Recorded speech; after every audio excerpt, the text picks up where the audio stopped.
No Matthews Cunha, no Harry Maguire. Ruben Amorim has confirmed ahead of our trip to Selhurst Park to take on Crystal Palace. My name is Webb. This is the United of Sport. Here is the latest team news concerning the biggest football club in the world. Like, share, subscribe. We are powered by DSTV, the home of football in Africa, who tell you for just 15,000 Uganda shillings, you will be able to watch all the 5 Premier League games on Super Sunday on DSTV in the best quality that football can be watched.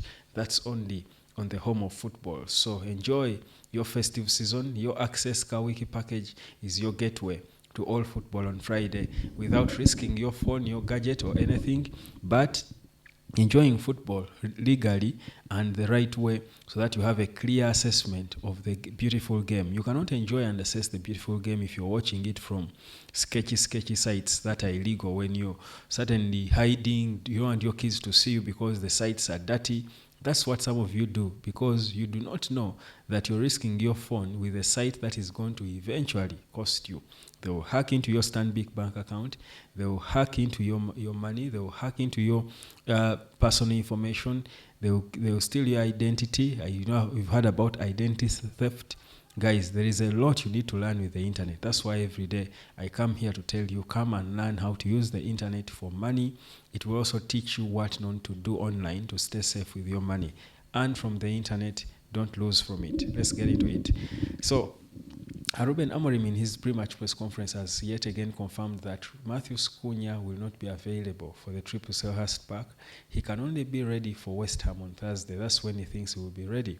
Now, this spells doom in a way, because we know that without Cunha, we see how deep in levels we fall. I think our fall in levels without Matthews Cunha up top lately has been too bad that in that game we missed, we saw United almost 10 or 15 steps behind. We went back just by missing one important player. So I think it's yet going to be another difficult one for United. I think Crystal Palace should even be a more difficult opponent than Everton with 10 men. Never mind them losing to Strasbourg in midweek in the UEFA Conference League.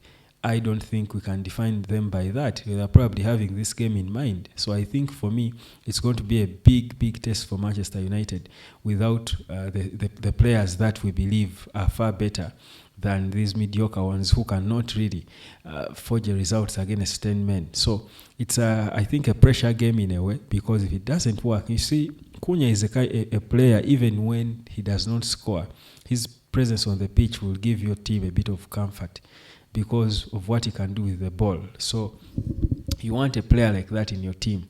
Now, United, here we are, he's not there, so meaning Mount and Zaxi certainly have got to step up. I don't think Amorim is going to risk and bring an academy kid. So one of the two has got to show up. Will they turn up and perform? Or are they going to still clearly make it glaring that the quality between him, Cunha, and them is day and night? So it's a big test for these players. I mean, it's one game is not enough to judge Zaxi and all these guys, but a second consecutive game without Cunha and Sesko, who he confirmed is also not there. I think if they don't perform, when Madueke is coming from injuries, Gabriel Martinelli coming from long injuries, and they're performing for Arsenal, it shows you indeed that there is a lot beyond just tactics that we've got to solve, especially with the players. So another ultimate test, I would say.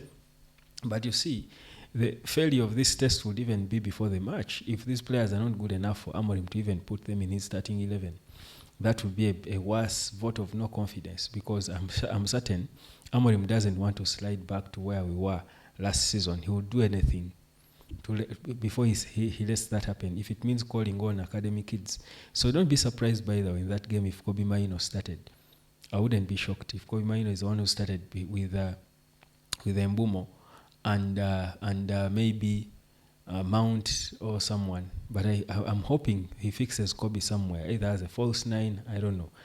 I feel like, it's that bad now that we need to go back to fidgeting with, or forging life with our most industrious player or our most diverse player. So that's it. Then Harry Maguire too is not there. Amorim has confirmed, but I think with the Maguire position, I think we are more sorted with Lenioro and Nuesel Mazraoui, I think we can still have the players there who can hold it in there. But the Sandro Martinez return also speaks to whether we are going to see a change in the left wing position. Is Dogu going to make way for Luke Shaw, and Lisandro Martinez pushes where Shaw plays? All these are things, possible changes, because this Rich has been training and has been nearly deemed fit to return. So then reports are coming in that now Man City are also showing serious interest in Elliot Anderson, because their things are not happening.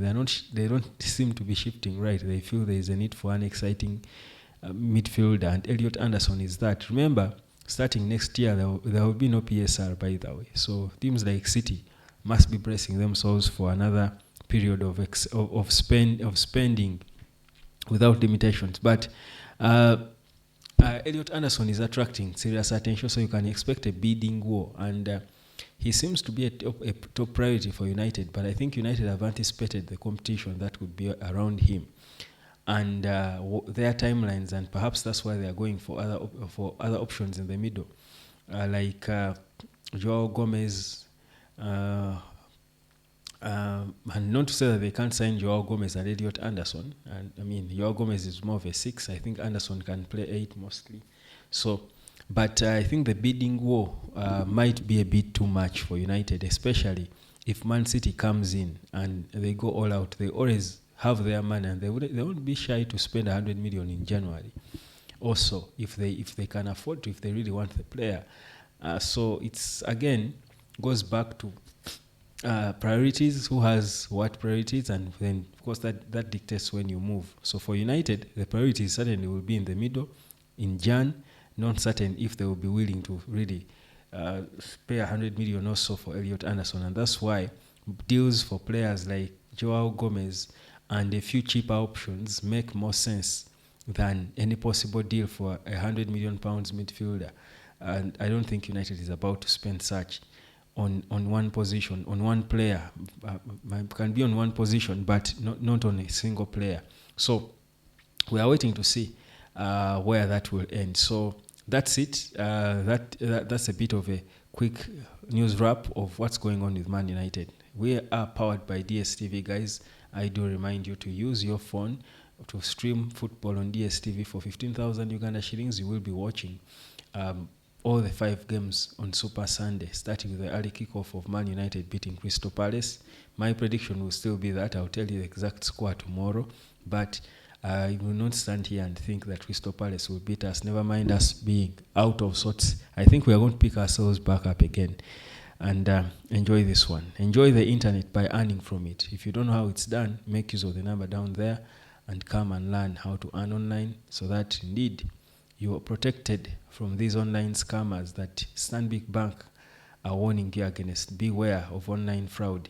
Protect your phone, your PIN number, protect your accounts, log them out when you use your smartphone, because in case you lose it, you're exposing all your information to unknowns. So don't you be that person. Come and learn the internet.